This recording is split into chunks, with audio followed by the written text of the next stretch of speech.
Anthony McGill through to your 4th Crucible quarter-final. How was that one for you? Yeah, nearly in the end. Obviously, Jack came back incredibly from 10-1. But obviously, yeah, 13, that was the target, and I got there. With that in mind, at any point did you kind of feel under it at all? Because as he gets closer and closer to you, you suddenly start thinking this could be in doubt now, because you didn't seem to show that. No, no, because I don't focus too much on the result. You just keep playing the balls, and Snooker's the type. I mean, first session, well, I won about 9 frames in a row from 1 each to 10-1. Then Jack wins a bunch in a row, and that's what these long matches do. It's, you know, it swings and roundabouts, and I don't go 10-1 up and think, oh, I've won. And when he's coming back at me, I don't think, oh no, you know, it's just you just play. What's quite telling is, I'm not sure if you heard, so Jack said after the first frame of the first session, he felt like he wanted to get out of there. Did you have any sense of it? Can you feel when an opponent is possibly under it themselves? I mean, first frame of the match. It's a bit early to be thinking.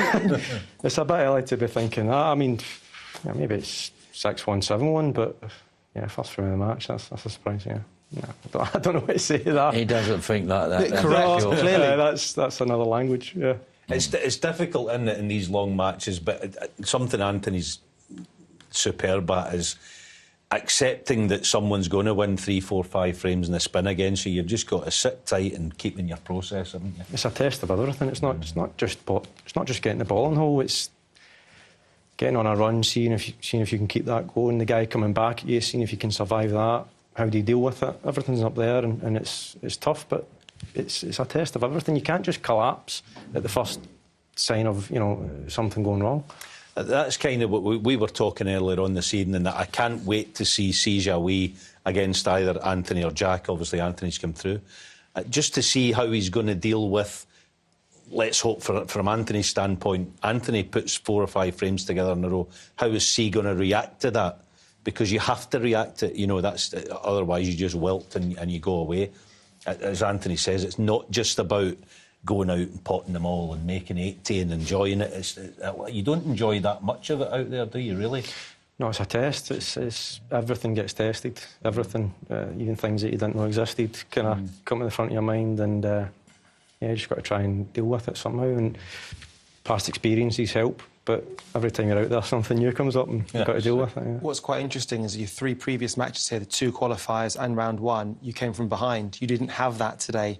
Was there an element of that in it, having to front lead? The only thing I can say, I had a similar match a couple of years ago with Kurt Mafflin. I had a big lead, and he came back into it. I think it might have been 13-10 perhaps. So I kind of need to figure out a way of really pressing home, but for me to just go out and hammer Jack Lisowski 13-1, it's asking an awful lot, you know, especially when he's firing in long reds and getting a bit of momentum. It's not easy. And I mentioned it's your 4th time to the quarter-finals. This is not your first rodeo at the Crucible. We've seen you go to the semi-finals before. What have you made of Jiahui? Because we've just been in awe of his temperament. Yeah, he's an incredible player. I've played him already a few times. He's bashed me up. Such a straight cueist. His cue just goes through straight that way, but straight that way. Doesn't dip up and down. It's just... Guy's incredible technique. I think the pockets could be the same size as the balls, and he'd still pot them. You know, so accurate. And I'll have my work cut. It's one of those, you've got to pay attention to the opposition, but don't watch them too much in it, because they impress you, and you're like. I don't think Anthony will have a game plan to play. I think he just plays the balls. You know, just gets on, tries to keep the same level, the same concentration, and you know, 13-7. Beating Jack Lisowski, he can play better than that as well. So he would just, whatever comes ahead, he would just deal with it. But this guy can pot balls, this young lad, like this seed, and pot him off the lampshade, can't he? You'll have to hide him somewhere on the bulk cushion, but he's a great player. Did you think Ants coming into obviously when the draw got made and you got Judd and then possibly Jack in the next round, it was a nice little section of... I mean a nice section for you to try and get through. A mountain to climb. Well, I don't know if nice would be the word. No, not nice, but a challenge. Well, of course, listen, I don't want to come here and play... No. I mean, well, there are no poor players here, but I want to play the seeds, the top guys, and test myself and see where my game's at. Challenge yourself. See where my game's at more than anything, and yeah, it's great to play these. I don't think it makes any difference to you, though. Correct me if I'm wrong. Whoever you're playing, you have the same mindset, don't you? I play the shot that's there, and that's it. Thank you. Well, Anthony, through to the quarterfinals, the final 8, massive congratulations. We're going to look forward to that head-to-head against Jiahui. The 7th man through to the quarterfinals was Mark Selby. Let's find out what he thought of his victory. Well done, Mark. You're through to your 10th quarter-final at the Crucible. All about winning. What about the performance? Yeah, the performance obviously wasn't great, but I feel as though the game sort of dictate that the way the match went. The balls were going scrappy a lot of the time. Black was covered up, pink was covered up.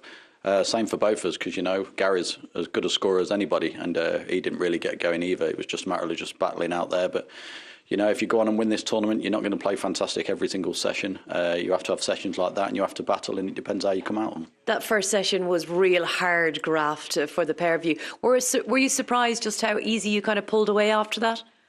Well, it didn't feel easy. It may have looked like that because I was pulling away, but it definitely was. Every frame felt like a battle. But I was pleased with myself after the first session. The way I lost the 5th frame, I think it was a long frame, and I sort of lost that, and I was in command all the way through and lost it, and then managed to win the last 3 to go 5-3 in front. So that was pleasing, and also from 6 all the way, I sort of dug in to give myself a lead. And now setting up a fantastic clash with John Higgins, a rematch, I guess, the 2017 final. Yeah, played John a few times here. He's beat me, I've beat him. So it's going to be another tough game, you know.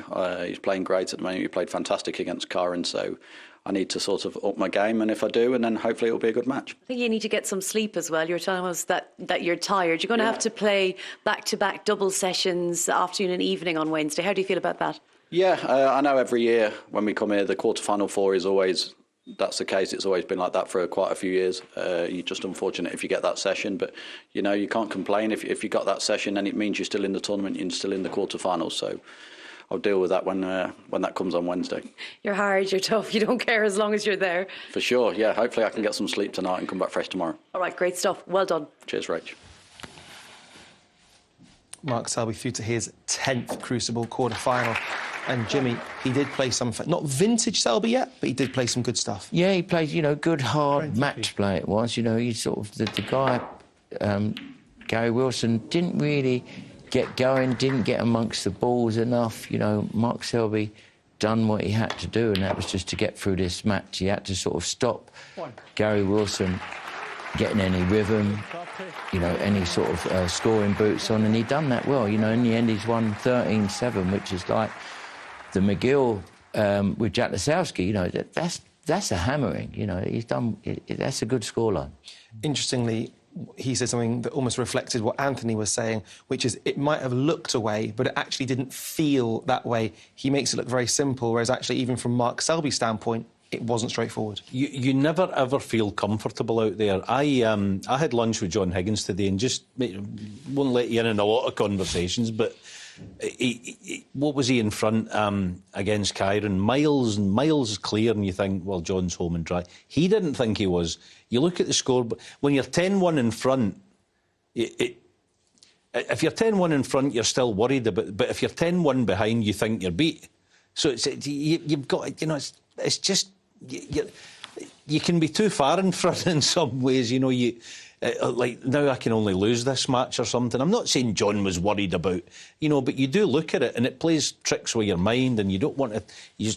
Anthony's got a brilliant process, isn't he? Shot by shot, frame by frame, forget the scoreboard and just concentrate on the shot at hand and the points difference in any given frame. Very difficult to do that because snooker players are human beings, they're emotional, they react to the ups and downs of out there, and there are tons of them, obviously. Just as you're saying that, Al, that's kind of made me think there. We've got 3 players in the final 8, all granite on the table, so Selby, Higgins and Anthony McGill, whereas the likes of your Neil Robertsons, your Binghams, possibly Kyron Wilsons yesterday, players who love potting balls, with the exception maybe of C, have fallen by the wayside. Yeah, but these 3 players you've mentioned, they can be granite, but, you know, when they're scoring, like John Higgins, the breaks he made in his match, you know, Selby, the start of his first round, 3 near enough perfect frames. So they have that. They wouldn't be the champions that are win as many tournaments, but they can be granite when it's time to be granite. And if the game, like with Mark Selby, with Gary Wilson there, he had to close it down because he can't let that guy